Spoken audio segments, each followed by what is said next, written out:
Hi, Lisa. It's wonderful Hello. to see you. You are a dear friend, my teacher, my coach.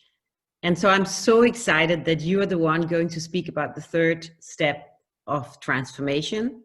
I strive for meaning, because I was taught about meaning from you. So I'm super excited that we're having this dialogue.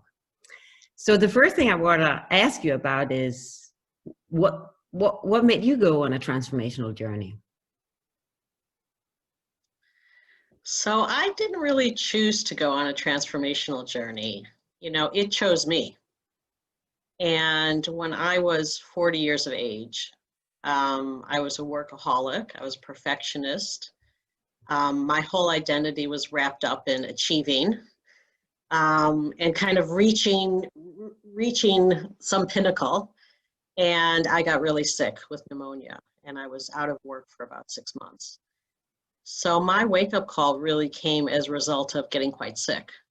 And I know from many people's journeys that it often happens the same way. And I suppose one of the reasons I'm so passionate about this is so that other people don't have to, go through what I went through in terms of getting really sick.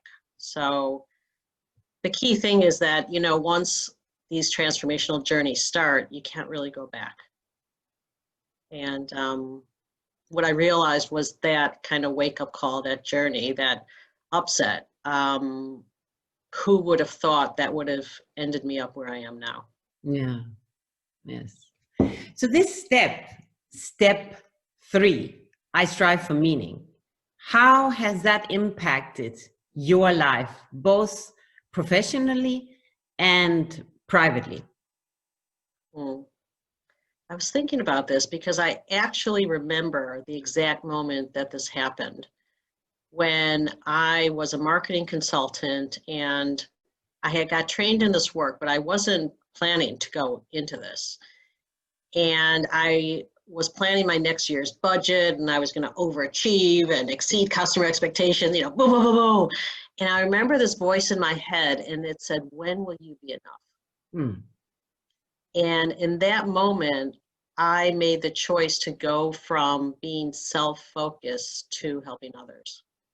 And I remember thinking, why don't I just take my skills and help other people? And up to that point, meaning was not really important to me. It was all about achieving. So professionally,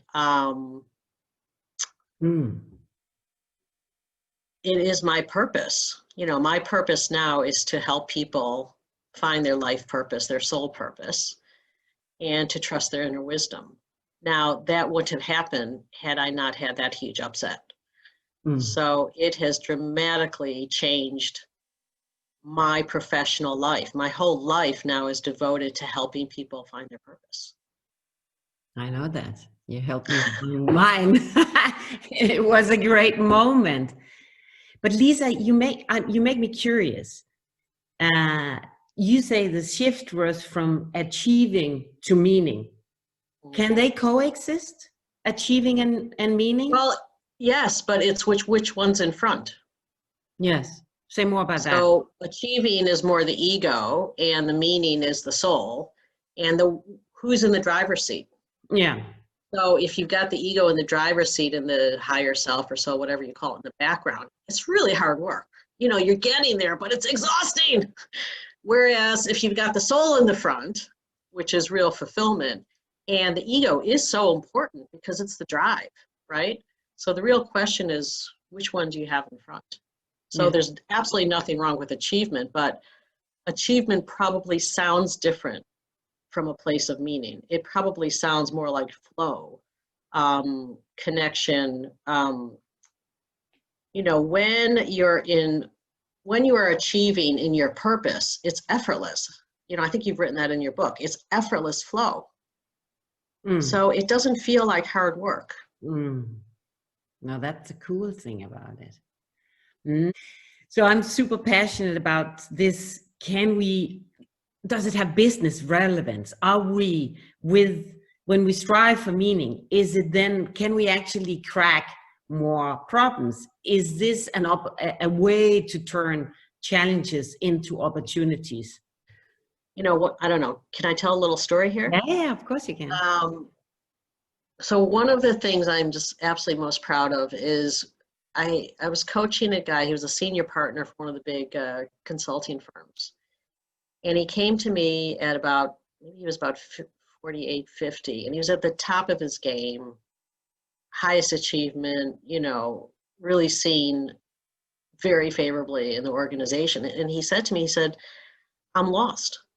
He said, I don't know where I'm going. Is this all there is? You know, but he was at the top of managing most of the partners in the firm. And through the work that we did with the values, with the purpose, what's his meaning, and I remember some of the times we finally came up with his purpose, because you know when someone comes up with their purpose because their eyes light up and they're, you know, they're electrified. And we came, you know, we came up with this purpose. He goes, nah, are you serious? You know, and so fast forward, and we did all the transformation work for all the partners in the firm. And fast forward a few years, he retired, got elected to be a chancellor of one of the universities here. And in the paper, he headlined saying one of the most purpose-driven leaders in the city. Wow. Full of integrity, full of purpose. He's going to make a big difference in the community. And it just brought tears to my eyes, because here was someone who knew something was missing. And when he found it, the impact he's making with the Aboriginal community, with the universities, top end of town, it's just, yeah, it's very fulfilling. It is. It is. So, I mean, you are a many-year transformer and welcoming transformation into your life and helping others to transform. What's your advice to people that maybe enter this for the first time? First of all, be kind on yourself. I remember thinking when I first started, I thought, when am I going to get there? I think you were the same way. You know, we do this first transformation and we're like, okay, if I just read that book, go on that course, do this thing, then I'll get there. And the big realization, and I remember a big shift for me was when I finally realized there is no there. No. I think the biggest suggestion is not to be so hard on yourself. And, you know, when we have a transformation, just to enjoy it and be in it. I mean, I'm saying it like I'm actually talking to myself. This is really good advice for myself. Because I've got this little voice going, yeah, Lisa, and what about you? I'll take that one. I'll take that one. Yeah. So yeah, there's no there. Be kind on ourselves, and yeah, just one step at a time. Beautiful.